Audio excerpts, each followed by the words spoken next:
Mwandishi wa kitabu cha Waebrania kuhusu wokovu alikuwa na mtazamo upi kuhusu wokovu? Je, anakiri ya kwamba wokovu unapotea? Au anakiri ya kwamba wokovu ni wa milele? Tumsifu Yesu Kristo. Kwa hiyo leo nataka tuangalie tu hiyo, hapo nafikiri kuanzia next time nitaanza na Waebrania 3:14, tuende Waebrania 6, alafu tuangalie na Waebrania 12. Kwa hiyo sijui tutaandika vipi. Naweza ukasikiza tu, alafu labda mwisho wa somo ukajiwekea kichwa au mada mwafaka zaidi. Tumsifu Yesu Kristo. Kwa hiyo tukisoma ule Waebrania 3:14 anasema hivi. Waebrania, Hebrews. Sijui anaweza kusaidia kusoma kidogo.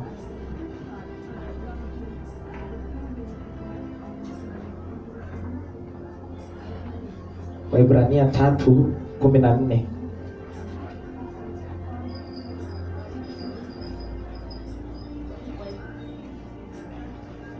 Hebrews chapter 3 verse 14. Hallelujah.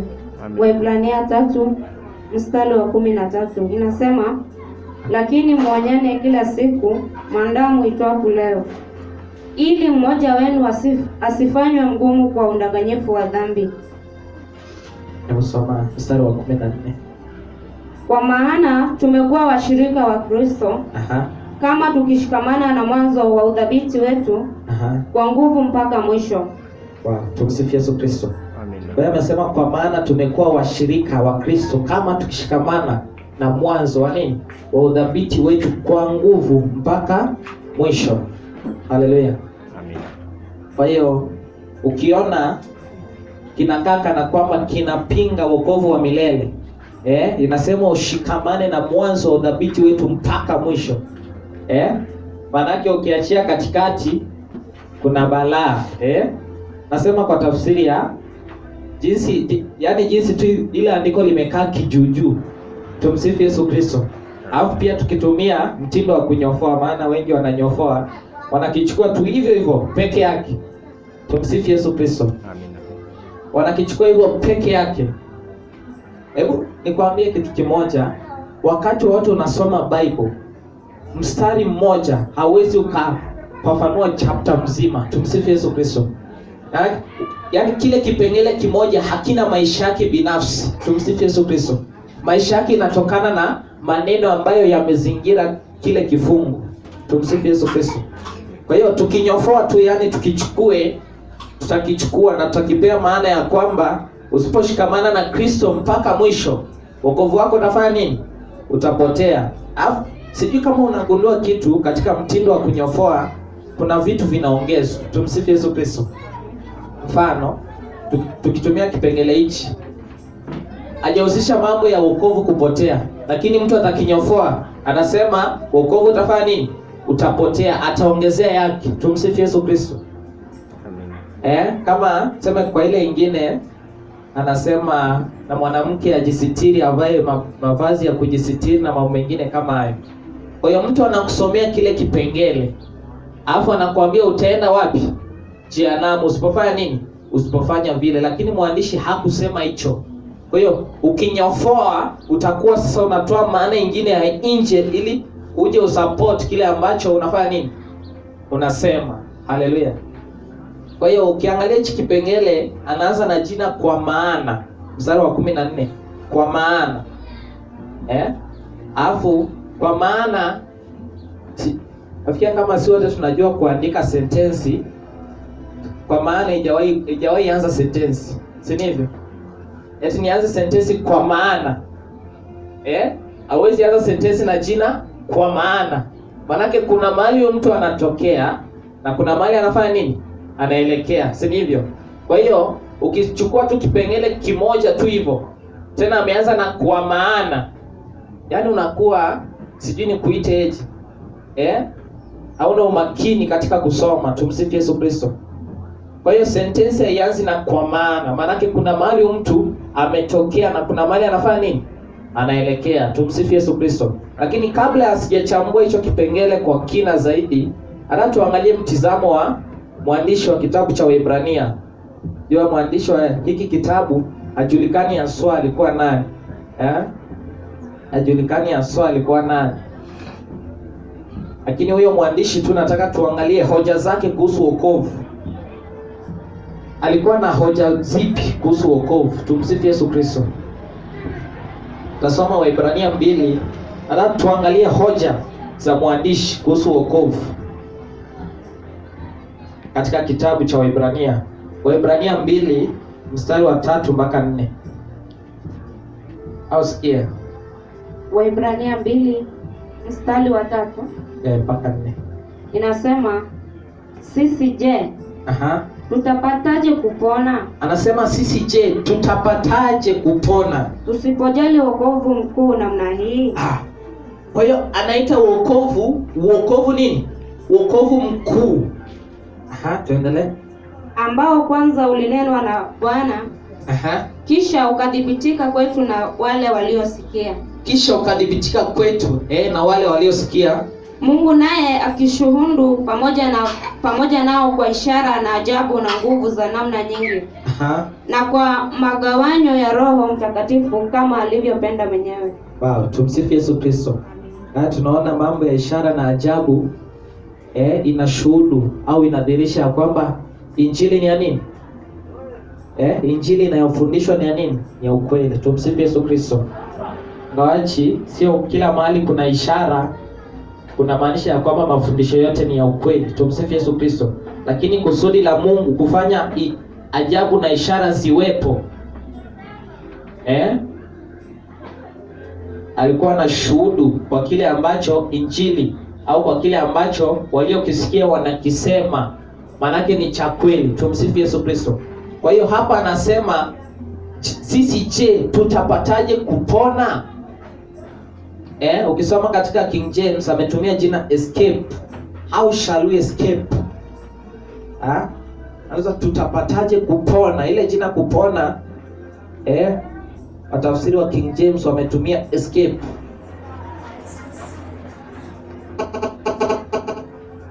Kwa hiyo hii kupona wametumia jina escape. Tumsifu Yesu Kristo.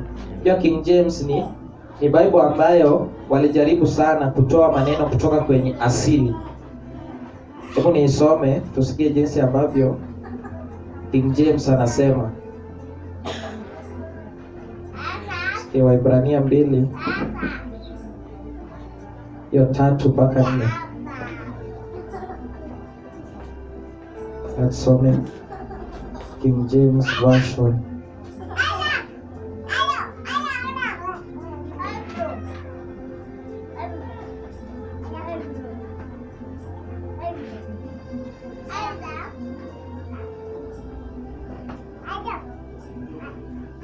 Anasema hivi, how shall we escape if we neglect so great salvation? Kwa hiyo huyo amesema wokovu mkuu, lakini huyo anasema so great salvation, which at the first began to be spoken by the Lord and was confirmed unto us by them that heard him, God also bearing them witness both with signs and wonders and with diverse miracles and gifts of the Holy Ghost according to his own will. Kwa hiyo ametumia jina so great salvation. Afikia jina so haina tafsiri katika Kiswahili. Ina so. Ndio maana haijatumika katika Kiswahili, maana great ni ukuu, si ndivyo? Kwa hiyo mwandishi wa Kizungu ametumia jina so great, yani ule wokovu ni mkuu lakini ni so great, maana si kitu tu cha kawaida. Tumsifu Yesu Kristo. Anautambulisha kama so great a salvation. Kwa hiyo ile jina kupona ametumia jina escape. Tumsifu Yesu Kristo. Kwa hiyo lina tafsiri ya to seek safety in flight. Nikisema flight sema ndege, lakini flight imetokana na kuflee, kutoroka, unaelewa? Kwa hiyo ni kutafuta usalama kwa njia ya kufanya nini? Ya kutoroka. Ndio anatumia jina escape. Kutafuta usalama kwa namna gani? Ya kutoroka. Tumsifu Yesu Kristo. Amina. Haleluya. Amina. Ndio maana ametumia jina escape. Huyo ametumia jina kupona. Sijui kupona, hiyo jina escape kwa Kiswahili na tafsiriwa vipi? Escape, kutoroka ama kutoroka. Kutoroka. Haleluya. Alafu kutorokea, unatorokea wapi? Mahali pa usalama. Maanake pale ambapo ulikuwa hapakuwa na nini? Na usalama. Tumsifu Yesu Kristo. Amina. Kwa hiyo anawaambia tutapataje kupona? Maanake ukisikiza hii statement, afikia nimeshawaguzia kwamba kitabu cha Waebrania, huyu mtu alikuwa na hadharia tofauti au mkutano uliokuwa unamsikiza ilikuwa ni watu tofauti. Kwa hiyo anaposema hapa tutapataje kupona, azungumzi na walioamini, anazungumza na wale ambao wako nje ya Kristo. Kwa hiyo anawauliza tutapataje kupona? Ametumia sisi, je, tutapataje kupona? Kwa hiyo anajihusisha na wao, ila si kwamba yeye yuko pamoja na wao, lakini anajihusisha pamoja. Anauza tutapataje, kama ameingia kwenye kiatu chao, anauza tutapataje kupona tusipojali wokovu mkuu namna huu. Tumsifu Yesu Kristo. Kwa hiyo kule kupona ni kwa njia ya kufanya nini? Kutoroka mahali walipo ili waingie kwenye usalama. Haleluya. Maanake mahali walipo hakuna usalama. Kwa hiyo anawahakikishia so great a salvation. Maanake pale ambapo wanaenda, yani ni mahali pakuu. Haleluya. Ule wokovu ambao anawaalika waje kupokea ni wokovu mkuu. Tumsifu Yesu Kristo. Haleluya. Amen. Kwa hiyo mahali ambapo anawaambia waje, anapafanua kama so great a salvation. Anawalika njooni. Sasa mtapataje kupona mkipuuza, msipojali wokovu mkuu namna huu? Tumsifu Yesu Kristo. Amina. Hilo jina wokovu, katika tafsiri ya asili ina maana kadhaa. Ina maana deliverance, ina maana preservation, na iko na maana ya safety. Iko na maana ya deliverance. Deliverance nafikiri najua ni ukombozi.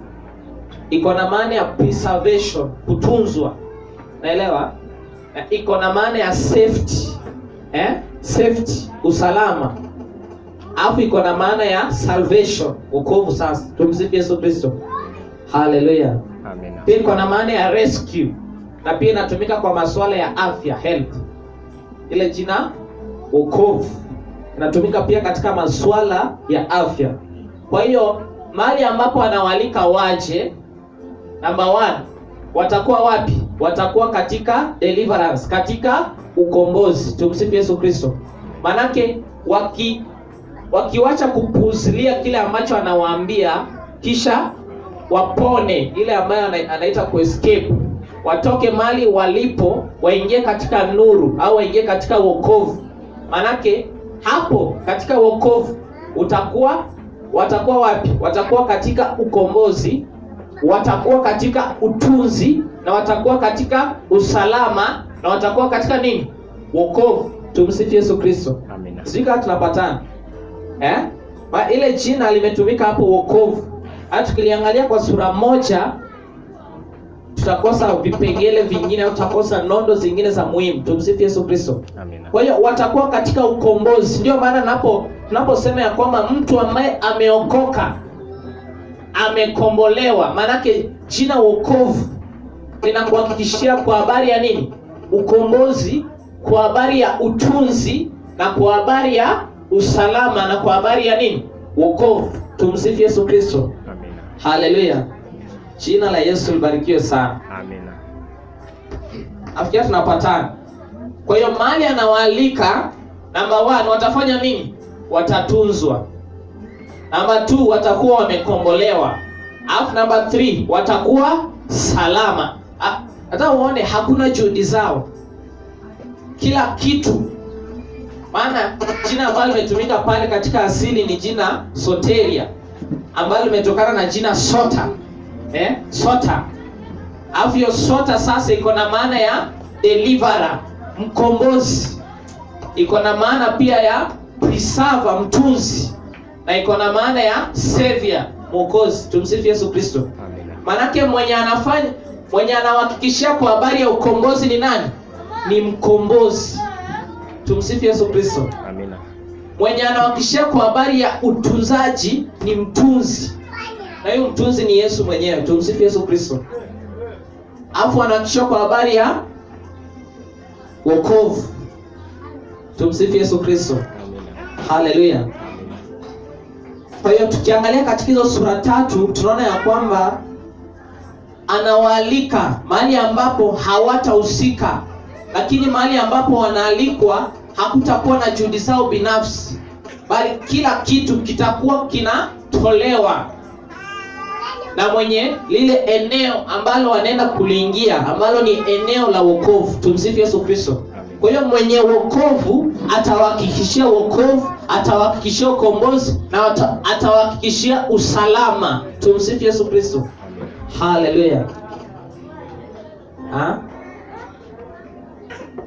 Tatu angalie Yeremia.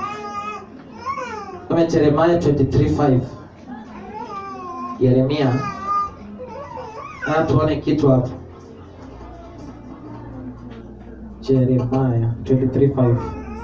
Yeremia 23 mstari wa 5 inasema, tazama siku zinakuja, asema Bwana, nitakapomchipusha Daudi chipukizi la haki, naye atamiliki mfalme, atatenda kwa hekima, naye atafanya hukumu na haki katika nchi. Kwa hiyo tunakubaliana hiyo ni Kristo. Ametabiriwa hapo, si ndivyo? Soma mstari wa 6. Wa 6 inasema, katika siku zake Yuda ataokolewa. Katika siku zake nani? Yule ambaye ametabiriwa hapo nyuma. Yuda atafanya nini? Ataokolewa. Na Israeli atakaa salama. Tumsifu Yesu Kristo. Kwa hiyo katika siku zake nani? Yesu atahakikisha nini? Wokovu, na atahakikisha nini? Usalama. Sika tunaona hicho kitu. Kwa hiyo mwenye kuhakikisha usalama wa kile ambacho ametutendea, yani wokovu ambao ametupea ni nani? Ni Kristo. Maana yule ambaye ametuokoa, yeye anahakikisha usalama wa kile ambacho ametufanyia, yani ametupa wokovu. Kwa hiyo nani anatunza ule wokovu ambao ametupea? Yeye mwenye kutoa. Haleluya. Tumsifu Yesu Kristo. Na jina lake atakaloitwa ni hili, Bwana ni haki yetu. Kwa hiyo Bwana ni haki yetu. Haleluya. Ukisoma hapo, huyo ni Kristo. Maana ukisoma I think 1 Corinthians, hebu sikia Wakorintho wa kwanza 1:30. Nimesema vipi? 1 Corinthians chapter 1 verse 30. Wakorintho wa kwanza 1:30. Nataka usikie jinsi ambavyo Yesu anatambulishwa. So Wakorintho wa kwanza 1 mstari wa 30 inasema, bali kwa yeye nyinyi mmepata kuwa katika Kristo Yesu, aliyefanywa kwetu hekima itokayo kwa Mungu. Kwa hiyo amefanywa kwetu kwa nini? Kwa hiyo tunaweza sema Bwana ni hekima yangu, nikilifaa kwa nani? Kwa Yesu, si ndivyo? Ya pili, na haki. Kwa hiyo naweza sema Bwana ni haki yangu, kile ambacho Isaya amesema, si ndivyo? Na utakatifu. Kwa hiyo Bwana ni utakatifu wangu. Haleluya. Tumsifu Yesu Kristo. Kwa hiyo mimi si mtakatifu tu binafsi, lakini kwa sababu Bwana ni nini? Utakatifu wangu. Haleluya. Na ukombozi. Tumsifu Yesu Kristo. Sika tunaona hichi kitu. Kwa hiyo nani ukombozi wetu? Kristo. Kwa hiyo nikiwa ndani ya Kristo nimefanya nini? Nimekombolewa. Nikiwa ndani ya Kristo ni mtakatifu. Nikiwa ndani ya Kristo ni mwenye nini? Mwenye hekima. Na nikiwa ndani ya Kristo ni mwenye haki. Tumsifu Yesu Kristo. Amina. Ukisoma John 17:19 anasema nitafanywa wakfu kwa ajili yao. Nitafanywa wakfu. Mtu akifanywa wakfu manake, hebu tusome hata tuone kitu. John 17:19.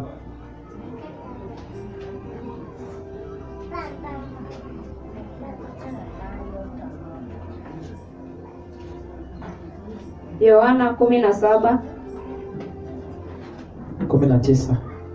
19 inasema, na kwa ajili yao najiweka wakifu mwenyewe, ili na hao watakaswe katika kweli. Wow. Kwa hiyo tumetakaswa kwa sababu gani? Kwa sababu Kristo amejiweka nini? Wakfu. Maanake amefanyika utakaso wetu. Tumsifu Yesu Kristo. Maanake kila kitu ambacho tumepokea ndani ya Kristo, Kristo ndio chanzo. Tumsifu Yesu Kristo. Maanake nikajiita mwenye haki pasipo Kristo, nitakuwa nafanya nini? Nasema uongo. Tumsifu Yesu Kristo. Ndio maana Yohana anasema ikiwa tutasema hatuna dhambi, anaambia kina nani? Wale ambao hawajaamini. Tumsifu Yesu Kristo. Ndio anawaambia ikiwa tutasema hatuna dhambi, basi tutafanya nini? Twajidanganya wenyewe. Kwa sababu gani? Maana Kristo hajahusika. Mpaka pale ambapo Kristo amehusika, ndio na haki ya kujiita mwenye haki, ndio na haki ya kujiita nani? Mtakatifu. Tumsifu Yesu Kristo. Haleluya. Amina.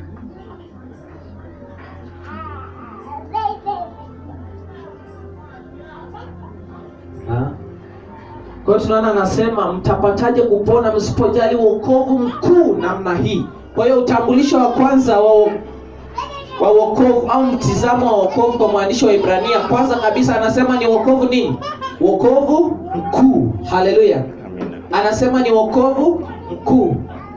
Soma Waebrania 5:9.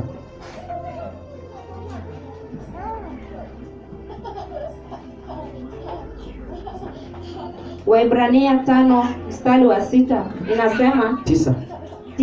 Yeah. Inasema, naye alipokwisha kukamilishwa, akawa sababu ya wokovu wa milele kwa watu wote wanaomtii. Tumsifu Yesu Kristo. Amina. Alafu last time nadhani nilichambua, tukaona ule utini wa nini? Ni utii wa imani, si ndivyo? Tulisoma katika The Message Bible, ukisoma anasema to all those who believingly obey him. Kwa hiyo ule utii ambao anauelezea pale ni utii wa nini? Utii wa imani. Tumsifu Yesu Kristo. Kwa hiyo anasema akisha kukamilishwa akawa sababu ya wokovu wa siku ngapi? Anasema wokovu wa nini? Wa milele. Tumsifu Yesu Kristo. Hajasema utaokoka mpaka ile siku ambayo utakosea. Hajasema utaokoka mpaka ile siku ambayo, au hajasema utaokoka miaka 3 au siku 2 au wiki kadhaa. Hapana, amesema akawa sababu ya wokovu wa nini? Wa milele. Tumsifu Yesu Kristo. Na tafsiri ya milele ni kitu ambacho hakina mwisho. Tumsifu Yesu Kristo. Maana ikiwa kina mwisho basi si cha milele, lakini ikiwa hakina mwisho ni cha milele. Tumsifu Yesu Kristo. Kwa hiyo ikiwa wokovu wangu au wokovu wako uliopokea hauna mwisho, ni wokovu wa nini? Wa milele. Lakini ikiwa wokovu ulionao ni wokovu wa muda, si wokovu wa nini? Wa milele. Tumsifu Yesu Kristo. Na kwa sababu hautakuwa ni wokovu wa milele, basi haujatokana na Kristo. Maana maandiko yanasema kwa kukamilishwa kwake akawa sababu ya nini? Wokovu wa milele. Tumsifu Yesu Kristo. Kwa wote wanaomtii. Kwa njia gani? Ya kumwamini. Haleluya. Tumsifu Yesu Kristo. Kwa njia ya kumwamini unapokea wokovu ambao ni wokovu wa milele. Tumsifu Yesu Kristo. Kristo amekusudia mtu yote ambaye ataokoka au mtu yote ambaye atapokea wokovu atakuwa ameokolewa milele. Tumsifu Yesu Kristo. Haleluya. Amina. Maana tafsiri ya milele ni haikomi. Haikomi, yani haina mwisho. Tumsifu Yesu Kristo. Amina. Waebrania 7:28. Awane kitu. Waebrania 7:28. Inasema, maana torati yaweka wanadamu walio na unyonge kuwa makuhani wakuu. Bali ilo neno la kiapo kilichokuja baada ya torati limemweka mwana aliyekamilika hata milele. Wow, tumsifu Yesu Kristo. Kwa hiyo hapa anasema alipokwisha kukamilishwa akawa sababu ya nini? Ya wokovu wa nini? Wa milele. Tumsifu Yesu Kristo. Kule kukamilishwa ambako Yesu amekamilishwa siku ngapi? Milele. Amekamilishwa milele. Tumsifu Yesu Kristo. Kwa hiyo sababu ya wokovu wetu wa milele ni kwa sababu Kristo amekamilishwa siku ngapi? amekamilishwa hata milele. Tumsifu Yesu Kristo. Amina. Kwa hiyo ninaposema wokovu wangu unakoma, maana yake nasema uhai wa Yesu unafanya nini? Unakoma. Maana kwa sababu amekamilishwa hata milele. Limemweka mwana aliyekamilika hata milele. Maana yake unasema ukamilisho wa Yesu ni wa muda. Lakini ikiwa unasadiki ukamilisho wa Yesu ni wa milele, basi unapaswa kusadiki ya kwamba wokovu wako ni wa nini? Wa milele. Tumsifu Yesu Kristo. Amina. Haleluya. Amina. Sasa ni wazi Yesu amekamilishwa milele, na kwa sababu hiyo basi sisi nasi tumeokolewa au tumepokea wokovu wa siku ngapi? Wa milele. Tumsifu Yesu Kristo. Amina. Haleluya. Hebu sikia mahali pengine, Waibrania 10. Tasoma mstari wa 10 na mstari wa 14. Waibrania 10 mstari wa 10 na wa 14. Waibrania 10 mstari wa 10 inasema, katika mapenzi hayo mmepata utakaso. Kwa kutolewa mwili wa Yesu Kristo mara moja tu. Kwa hiyo mwili wa Yesu Kristo umetolewa mara moja tu. 14 inasema, maana kwa toleo moja amewakamilisha hata milele hao wanaotakaswa. Wow. Tumsifu Yesu Kristo. Maana mwili wa Kristo umetolewa mara moja tu, na kwa sababu ya lile toleo moja tu sisi tumefanya nini? Tumekamilishwa hata milele. Tumsifu Yesu Kristo. Amina. Kwa tunaona ni wazi ya kwamba tumekamilishwa hata milele. Tumsifu Yesu Kristo. Haleluya. Amina. Mtu anauliza kule kukamilishwa kuna uhusiana aje na wokovu? Hebu tusome Waebrania 12:23.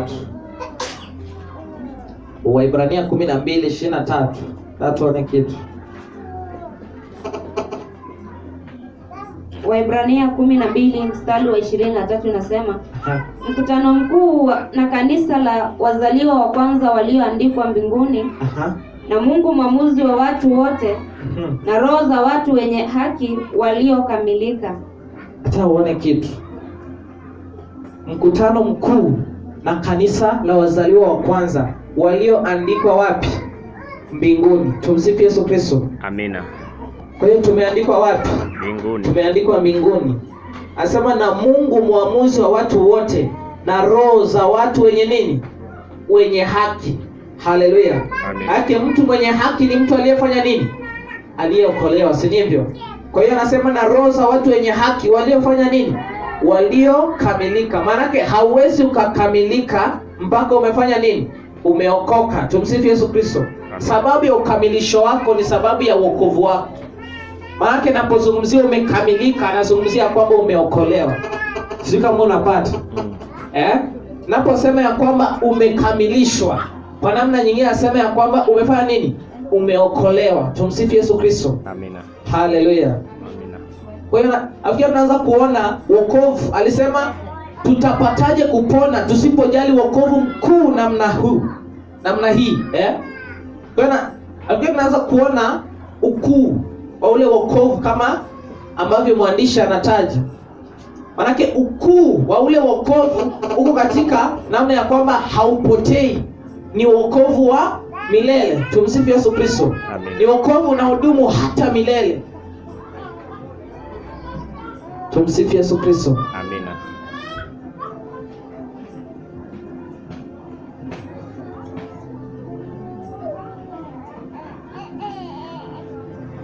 Waebrania 7:25. Hapa nataka usikize kwa umakini.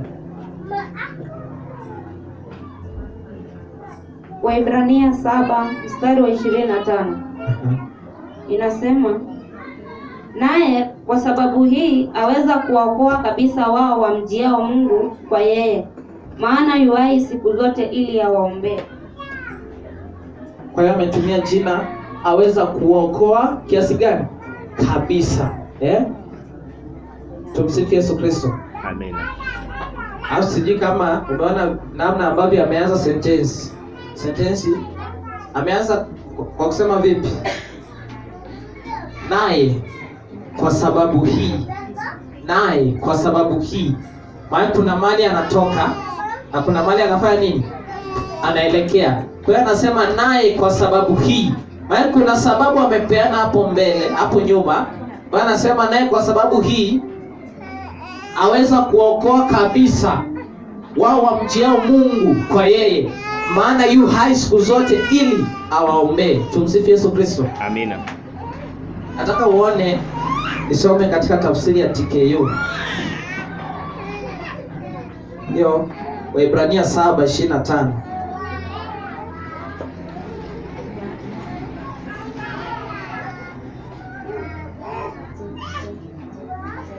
Nisome tafsiri kadhaa usikie. TKU anasema hivi: hivyo anaweza kuokoa wale wanaomjia Mungu kupitia kwake. Wanasema hivyo anaweza kuokoa wale wanaomjia Mungu kupitia kwake. Yesu anaweza kufanya hivi milele kwa sababu anaishi siku zote na yuko tayari kuwasaidia watu wanapomjia Mungu. Tumsifu Yesu Kristo. Amina. Kwa hiyo amesema Yesu anaweza kufanya hivi milele. Kufanya nini? Kuwaokoa. Maana kwa yeye, naye kwa sababu hii aweza kuwaokoa kabisa. Kwa ile jina kabisa mwandishi wa TKU ameliwasilisha kama milele. Tumsifu Yesu Kristo. Amina. Amplified anasema hivi: therefore he is able to save to the uttermost. Inasoma Amplified Classic. Kuna Amplified version 2, kuna Amplified pure tu hivyo Amplified, na kuna Amplified Classic. Kwa hiyo inasoma Amplified Classic edition. Therefore he is able to save to the uttermost. Jina uttermost analifafanua hivi: completely, perfectly, finally, and for all time and eternity. Those who come to God through him, since he is always living to make petition to God and intercede with him and intervene for them. Tumsifu Yesu Kristo. Amina. Kwa hiyo anafanua jina uttermost ambayo imetumika pia katika King James Version. Anaifafanua kama completely, perfectly, finally, and for all time and eternity. Hayo unajua maana eternity the same na eternal. Manake haina nini? Haina mwisho. Tumsifu Yesu Kristo. Amina. Acha nitafute Amplified yenyewe hata usikie. Anaongea kitu pia. Anasema hivi: therefore he is able to save forever. Kwa hiyo ametumia jina uttermost. Amplified ametumia Amplified Classic, ametumia uttermost. Amplified ametumia he is able to save forever. Kwa hiyo jina forever analifafanua hivi: completely, perfectly, for eternity. Those who come to God through him, since he always lives to intercede and intervene on their behalf with God. Tumsifu Yesu Kristo. Amina. Kwa hiyo anafafanua kitu hapo. Kwa hiyo jina kabisa, unaona huyu ametumia jina uttermost na yeye ametumia jina forever, lakini katika mabano wamepatiana maana nini? Maana sawa. Wamepatiana completely, perfectly, for eternity, for all time. Tumsifu Yesu Kristo. Amina. Hallelujah. Amina. Kwa hiyo hilo jina kabisa kabisa, ukienda kwenye asili, ile jina ambalo limetumika pale ni muunganiko wa maneno mawili. Tumsifu Yesu Kristo. Venye kwa Kiswahili kuna sungura mwitu. Hayo ni sungura na mwitu. Maana ni majina mawili yamefanya nini? Yamefanya nini? Yamepatanishwa pamoja, yameunganishwa. Kwa hiyo jina kabisa bali limeunganishwa maneno mawili. Kwa hiyo jina la kwanza lina tafsiri ya complete.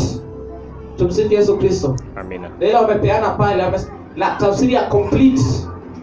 Complete maana yake ni kamili. Kamili. Kwa hiyo ni complete. Alafu na tafsiri ya perfect. Tumsifu Yesu Kristo. Amina. Na tafsiri ya perfect. Perfect kwa Kiswahili ni kamilifu pia. kikamilifu.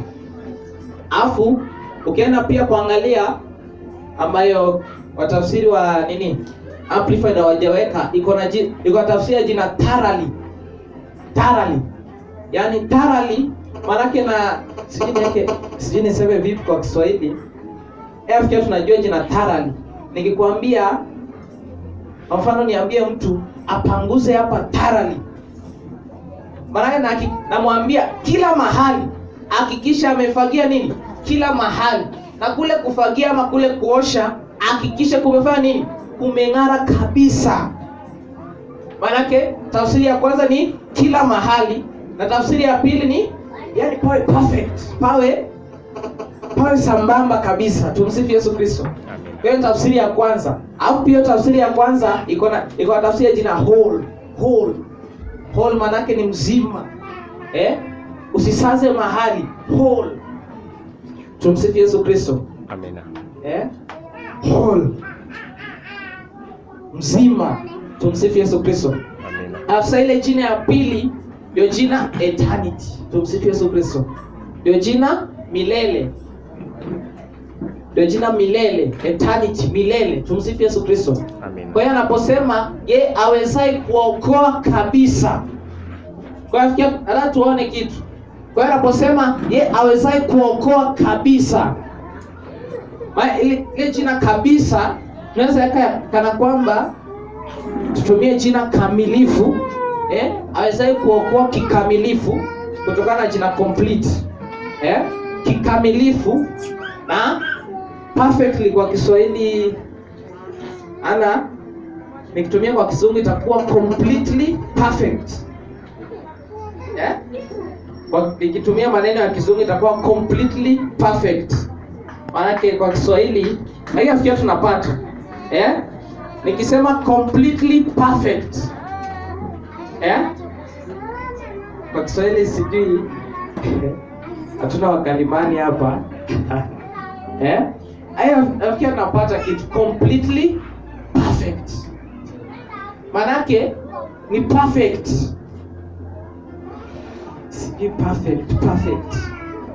Mnaambiaje mtu akiwa perfect kwa Kiswahili? Ama mnaongeanga tu perfect? Vizuri sana, perfect. Kamilifu. Jina complete.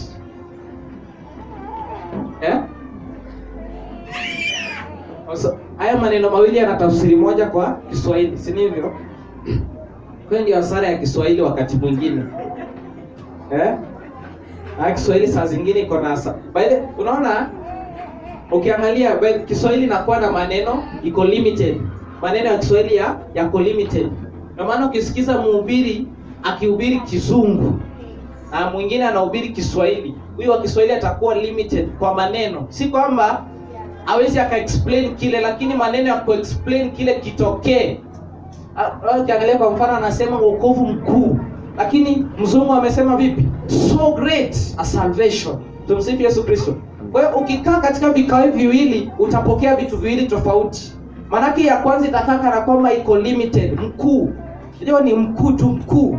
Lakini yeye anasema so great. So great. Lakini kwa sababu wakalimani wa Kiswahili tumekosa jina so. Maana ile jina kaka na kwamba iko nini? Iko limited, Haina nafikiri tunapata. Kwa hiyo awezaye kuokoa completely perfect. Manake anaokoa kabisa, kikamilifu. Anaokoa kikamilifu kabisa. Labda nijaribu hivyo. Kwa hiyo anaokoa kikamilifu kabisa. Alafu kule kuokoa kikamilifu kabisa kuna jina milele. Ile tafsiri nyingine eternity. Kuna ile tafsiri milele. Tumsifu Yesu Kristo. Manake ameokoa completely perfect. Lakini sio siku moja, sio miaka 2, sio wiki kadhaa, milele. Tumsifu Yesu Kristo. Haleluya. Amina. Jina la Yesu libarikiwe sana. Nimeokolewa kabisa, kikamilifu kabisa, milele. Tumsifu Yesu Kristo. Amina. Nimeokolewa kikamilifu kabisa, milele. Tumsifu Yesu Kristo. Haleluya. Amina. Okay, unaona kwa kutumia maneno ya asili au kusoma tu kabisa, yeye aweze kutuokoa kabisa. Utaishia wapi? Kutuokoa kabisa. Hapo mtu akuja kuambia jina kabisa ni milele, utakaka na kwamba mnabishana na yeye. Tumsifu Yesu Kristo. Aweze kutuokoa kabisa milele. Tumsifu Yesu Kristo. Amina.